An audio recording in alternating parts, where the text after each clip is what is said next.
Hi, I thought today I would do a reading for you from my oracle cards. I really love them. I really love my cards. And someone had brought to my attention that they didn't understand them. They didn't know how they worked. They didn't understand the concept, that they had never meditated before. And then it didn't occur to me that some people may not resonate with them. This person didn't understand the language I was using or what I was talking about. So what I'd like to do is a reading for you to show you how they work. So the cards in general, overall, are about your states of mind. It's all about the mind and bringing it in the present moment. Being mindful of what you're doing, what you're saying, what you're thinking. That's the overall view of the cards. So they're a little bit different than other cards because they're not dealing with symbolism. You know, I love those cards that are really beautifully illustrated and everything in the card means something. Well, these cards aren't like that. You'll see, they're just an animal face looking you straight directly into the camera, looking straight directly into you. Because what the cards do is direct you back to yourself, back to the present moment. So there's 6 different spreads, and you can use the cards in so many different ways. So the first card spread is Daily Insight Condor Practice.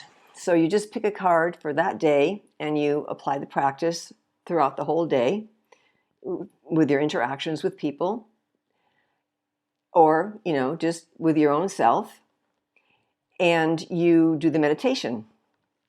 The second spread is the 7-day mindfulness rattlesnake practice. And you pick one card and you're going to be using it all week long. So every morning you do your meditation that goes along with it, and you apply the wisdom of the card in your everyday interaction so that you really are practicing for 7 days straight. And the third spread is the 40-day challenge butterfly practice. So you're going to be working with that one card for 40 days.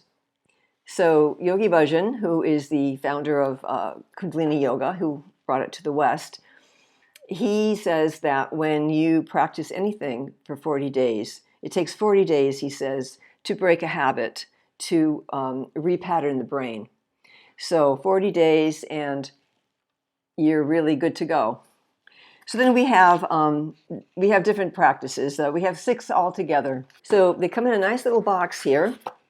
We have a 261-page book and 62 cards. And they come in a little pouch. So we're just going to do a group reading just to see how it goes. And I will read the interpretation for you. I'm going to put them to my heart center. And let's think about a situation in your life or any issue that you want to address. Anything that you might have a question about, just think about that for a moment. What you might want to do is take a nice deep breath and hold your breath for a few seconds. And exhale, and as you exhale, relax the shoulders. I have my feet flat on the ground so that I can feel the contact of my feet against the floor, my seat on the chair. I'm bringing my attention to my heart center. Just focus on your chest. And let's take another deep breath. Hold your breath.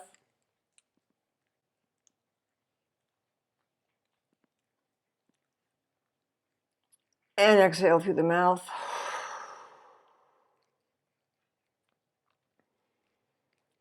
So we're going to do it one more time, holding our breath. Inhale.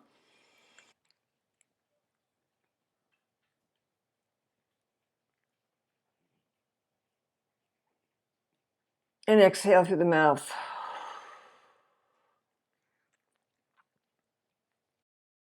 And now I'm going to fan the cards out I'm going to choose 3 cards from the deck. Can you see my deck here?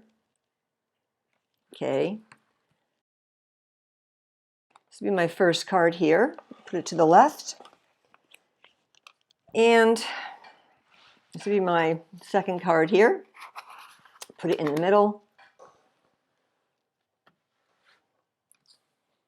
And this will be my third card here. And I'll put this to the right. Okay. Put these away. So for today, we're just going to do a quick read. And I'm not going to read the entire text because it's a little bit long. I'm going to just skim through it and give you the essence of it so that you have an idea of how to use the cards. So the first card that we have is going to deal with your past, the blockages that you might have had in the past that prevented you from going forward or from resolving an issue or changing a pattern in your life or whatever it might have been. The middle card, it represents the present moment, where you're at right now in your life concerning the issue. And the third card will be what you need to do. This is all mentally, what you need to do to shift, what shifts you need to make whatever it is happen. So let's look at the first card. Let's see what we got. Oh, octopus. I've never gotten this card before, and neither has anyone else that I know of. It's a wonderful card. So octopus, intelligence. Now, we're not talking about university knowledge. We're not talking about that kind of intelligence. We're talking about creative intelligence. We're talking about your inner wisdom, the wisdom that you have when you hear your intuition. When we don't identify with the tsunamis of the mind, we remain shapeless and slip into freedom. So what are tsunamis of the mind?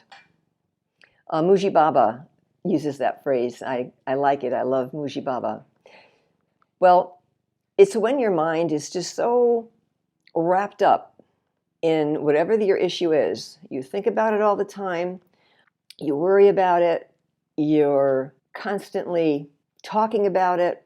You don't have a lot of clarity. You're overthinking. It's too much going on, too much activity. So when we get like this, and we all get like this, and usually we don't even realize that we're getting like that. We just feel stressed. We don't know why we feel stressed or anxious. But if we don't stop to really look at it, sometimes we don't know. And we take antidepressants or we take anti-anxiety medication, and we don't know how to deal with it because it overwhelms us. So the purpose of the corresponding Kundalini yoga meditation for each card is to help clear, elevate, and shift your energy and mental state quickly.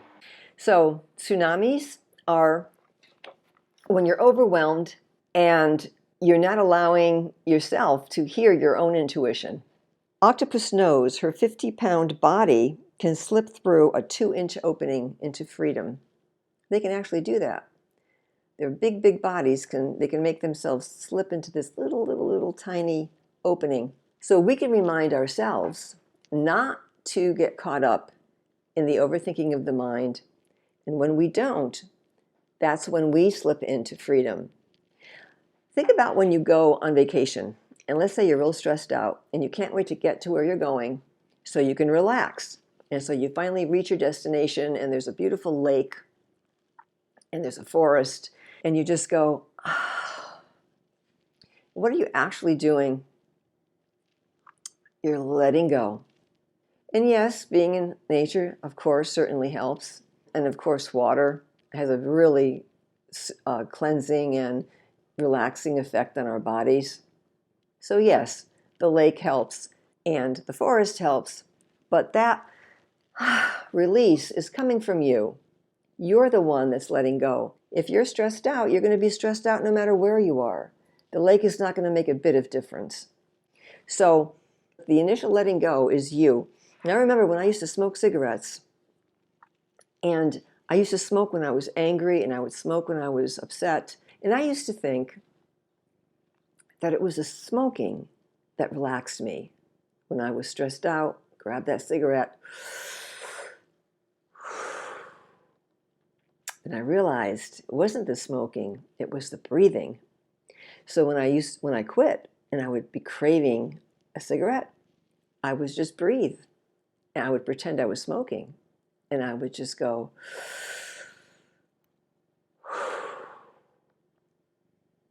and this is what we're talking about. It's you that releases. It's you that lets go. And this is how you slip into freedom. This is how you get out of the tsunami in the mind and you slip into freedom. You let go. It's a choice. But you have to be first aware that you're in the tsunami, because oftentimes we're not aware. So Octopus's basic message here is to simply stop and notice if you feel at peace any time of the day. If you don't feel at peace, that means you're up here.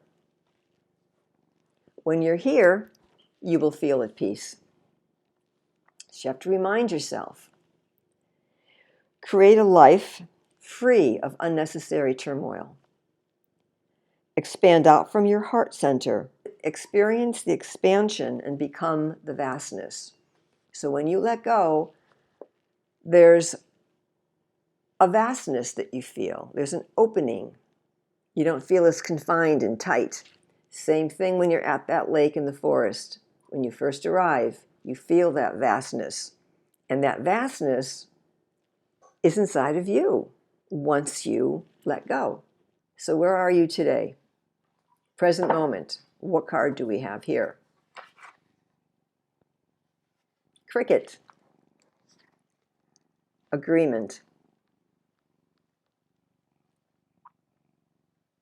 Sounds to me, I haven't read Cricket yet, but it sounds to me that agreement. Are you resisting what is present? Or are you accepting what is? Let's see what Cricket has to say. In agreements lies a fundamental truth and acceptance that everything is what it should be and designed for our benefit. So today, present moment, whatever the situation is, now is the time to stop resistance. Stop resisting what is, even if it's something tragic in your life that you're going through. Not to undermine anybody's tragedy. Katie Byron says, when we resist what is, we only lose 100% of the time. So you can't fight against what is.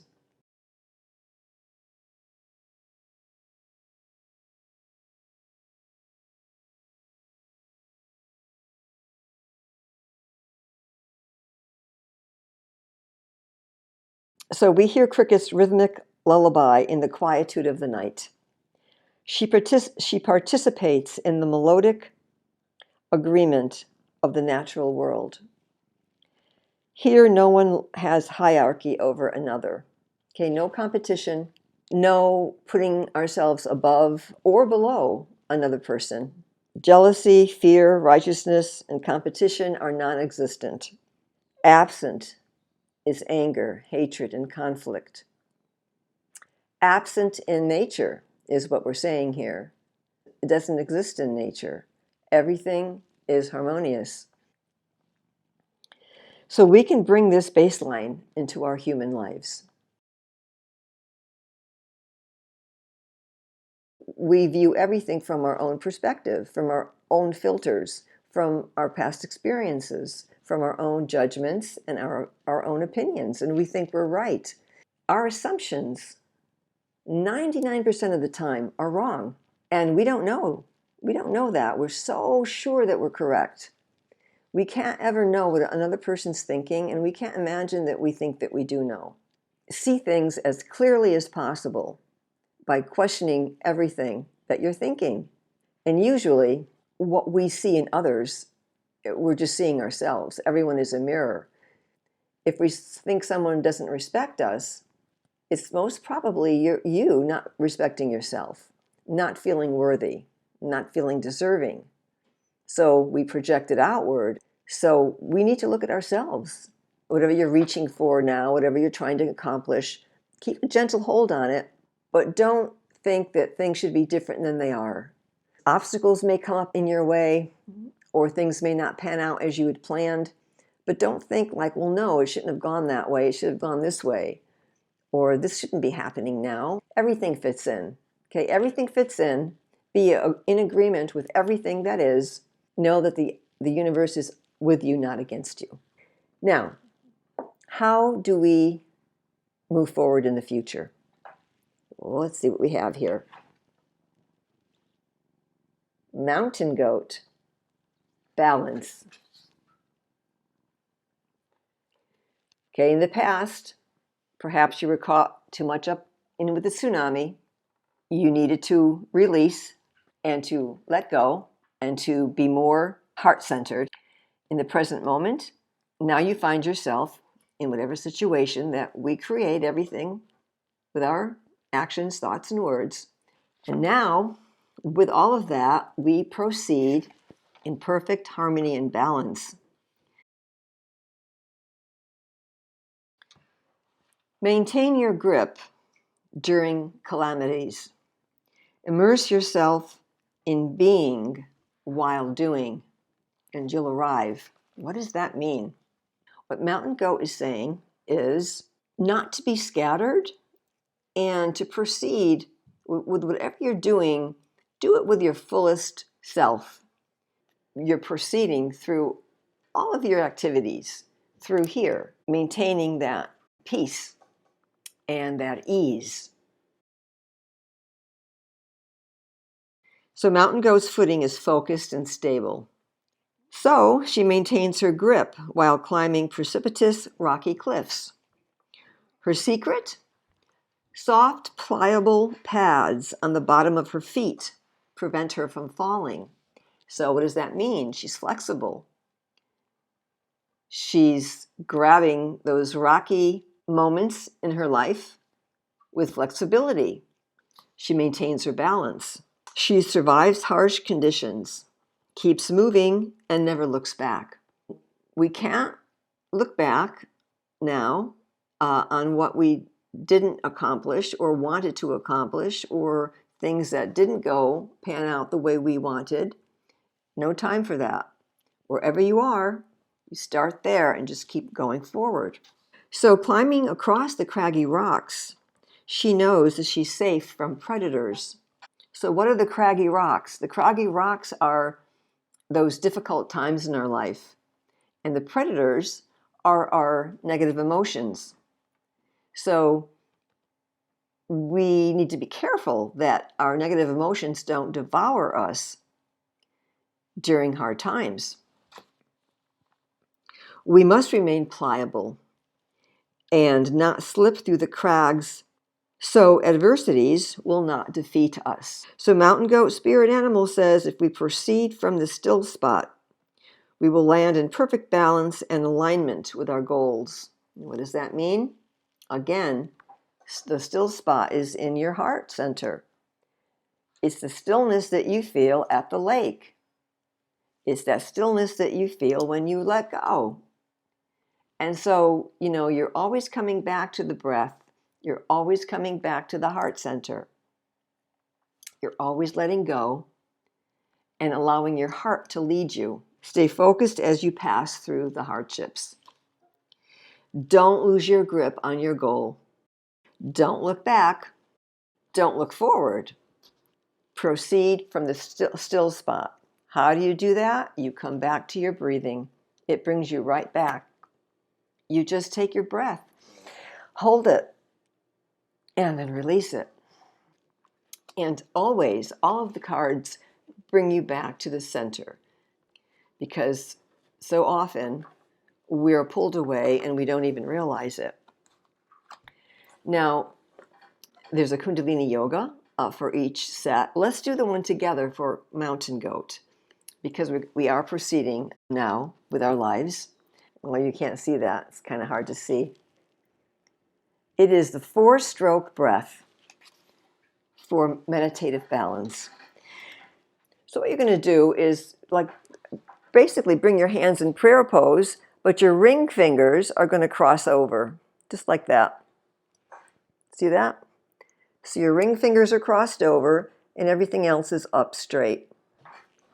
And you're going to hold them about 60 degrees from your chest outward and looking down on your forefingers, and your spine nice and straight.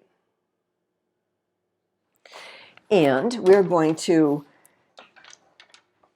inhale deeply through the nose, and you're going to exhale in 4 equal strokes. So inhale, run through the nose, and exhale 4 through the nose.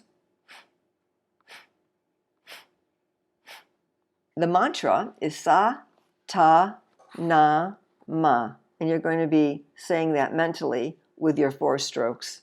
Exhale. So we'll do it for 3 minutes. You ready? Let's begin. Inhale nice and deeply. And exhale. 1, 2, 3, 4. And inhale deeply. Sa, ta, na, ma. Inhale. Sa, ta, na, ma. Say it mentally.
And inhale.